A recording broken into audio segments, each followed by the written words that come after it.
And as you said, in things like mourning, there is definitely a lot of sadness, but there's also beauty and there's also happiness and often gratitude for the time you spent with the person you're missing. And that is what makes us human, that is what makes life so meaningful, so beautiful. Messy and masterful.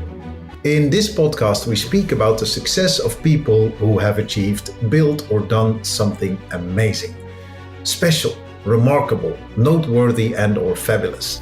Think of presidents, doctors, chefs, architects, filmmakers, writers, philosophers, CEOs, journalists, and the list goes on and on of people who've had a genuine impact on this world.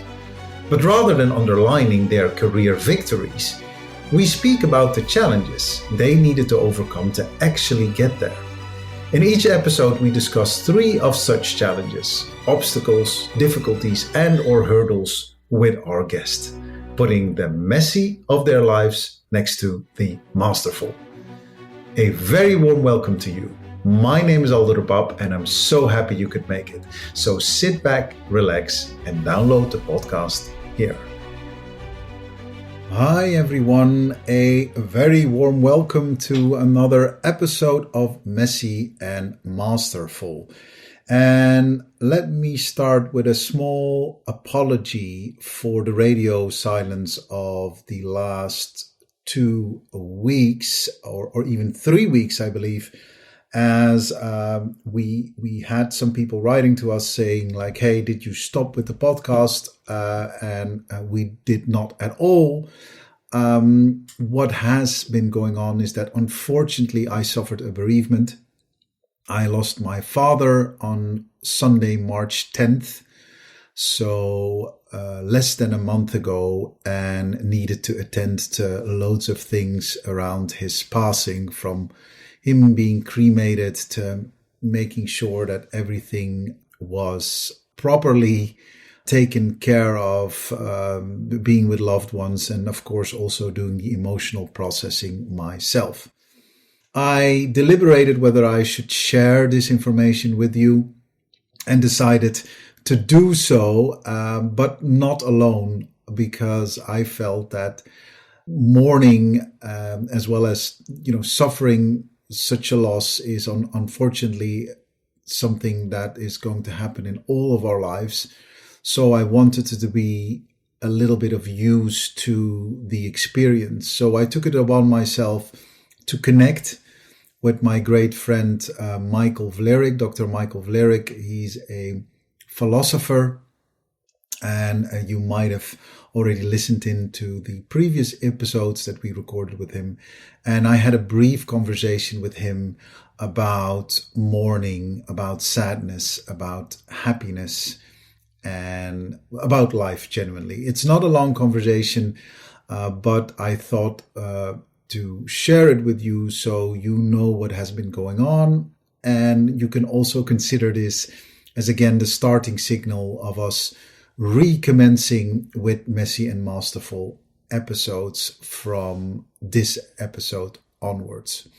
We have loads in store for you to listen to. We have loads more interviews coming your way. So thank you so much for listening to this one and the next one. So here, without further ado, a short interview with Dr. Michael Vlerik on mourning, on sadness, and happiness.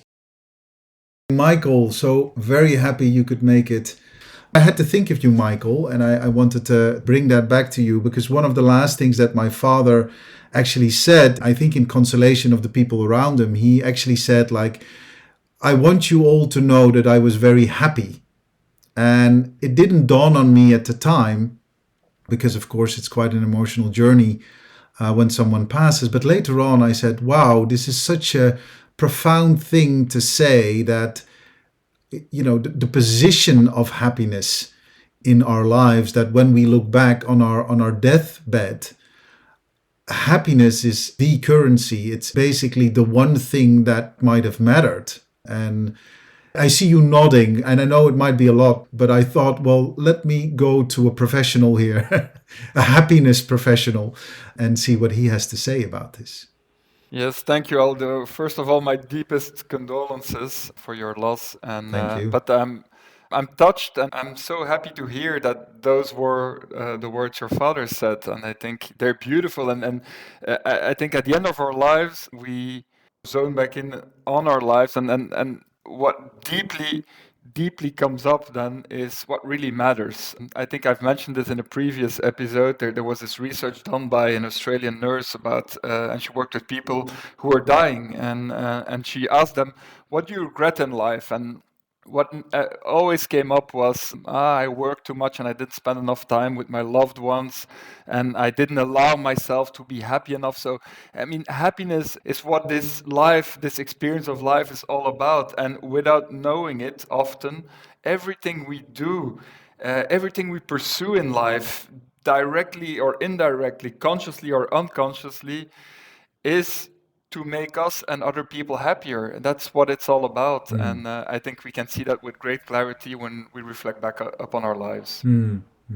What struck me so much is that now I'm in my 40s, you are as well, right, Dr. Yeah, Vlerik? I'm 42. 42. So I like to be happy, don't get me wrong, but it's not kind of the value that I go for every day. I go for, making sure my daughter gets to school, there's food on the table, I work through my to-do list.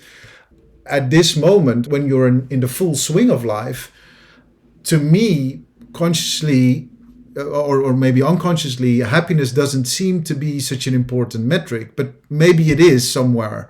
I mean to say that, it doesn't feel like it's so important.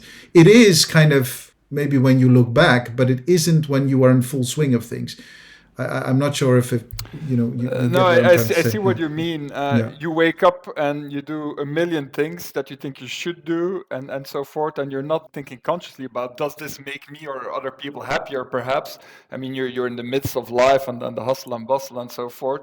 But still, what lies beneath all of that, taking care of your daughter and so forth, is to ensure her happiness, and in that case, your happiness as well, because it Yeah. depends on her happiness. And Yeah. and so, in that sense, everything we do is still in the service of happiness.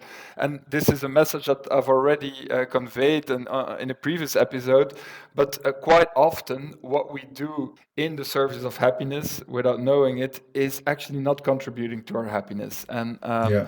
so, therefore, there are things we can do to really raise our baseline happiness. And this is very much the project we're on, to convey Yeah. that to people, and then to show what the research shows there. And Yeah.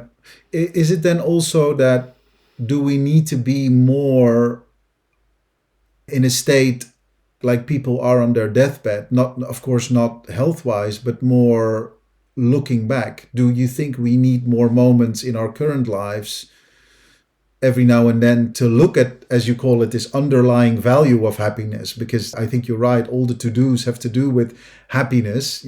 That's not how you call it at the time, but it is true. Do you think, in order for us to appreciate it more and to focus on it more, we need to look back more? to a certain extent, but what we can definitely do, and what can have a massive impact on our happiness, is to be more conscious of it, of the way our actions or behaviors and so forth actually contribute or not to our long-term happiness. Mm. And quite often, as we've already pointed out, I mean, the way we live our lives is not always optimal when it comes to our own happiness or the happiness of people around us. Mm. And so being aware of that, and kind of consciously living life with these important elements that contribute to a happy life, and we've covered those, right? Those were, be more equanimous, right? Don't feed Mm. these negative emotions. Be more content, and cultivate that contentment. Train your brain, and this is what we're going to talk about in the coming episode as well. Train your brain to have more attention for positive elements in your environment. Train yourself to be more loving, to be more kind, because this is very much what will contribute to your own happiness, and obviously as well to the happiness of those around you, that you shower with love. We can radically transform our lives for the better, but it won't happen without a kind of conscious effort, so Yeah. to speak. Yeah.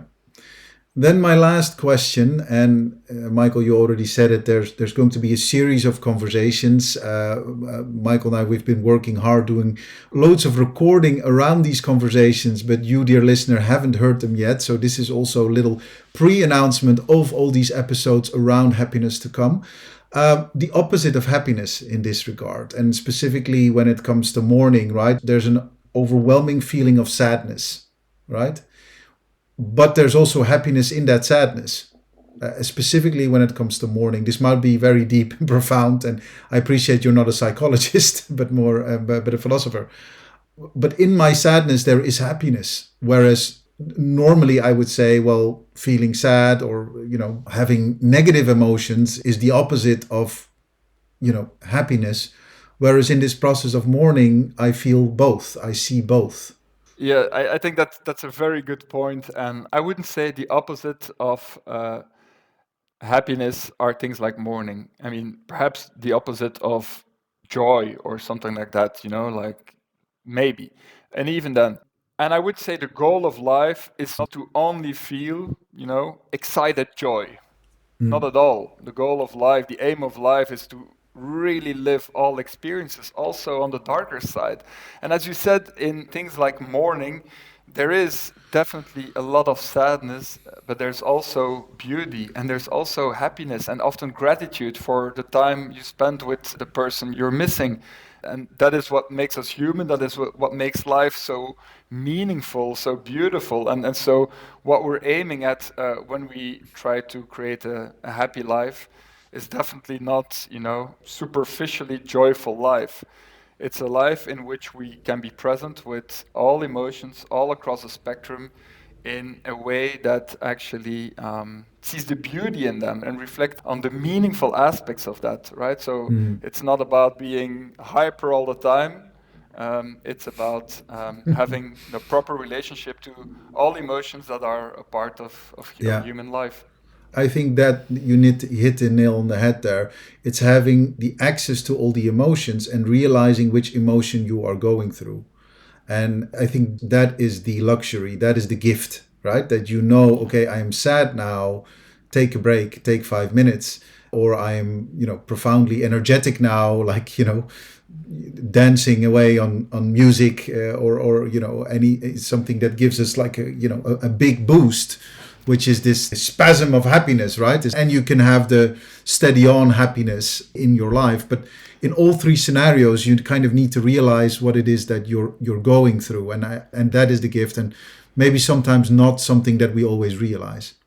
Exactly. And you wouldn't want to be stuck in one emotion. If you could pick any emotion and be in that emotion for the rest of your life, even if it's like excited bliss, you would probably, be completely worn down by day 2 of having that uninterrupted emotion.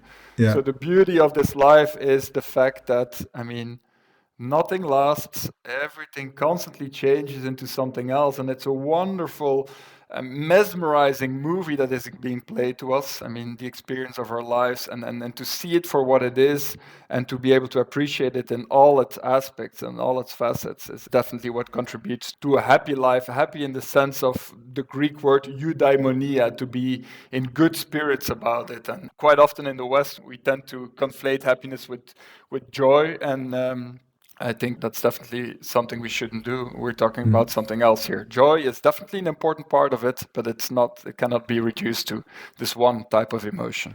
Yeah.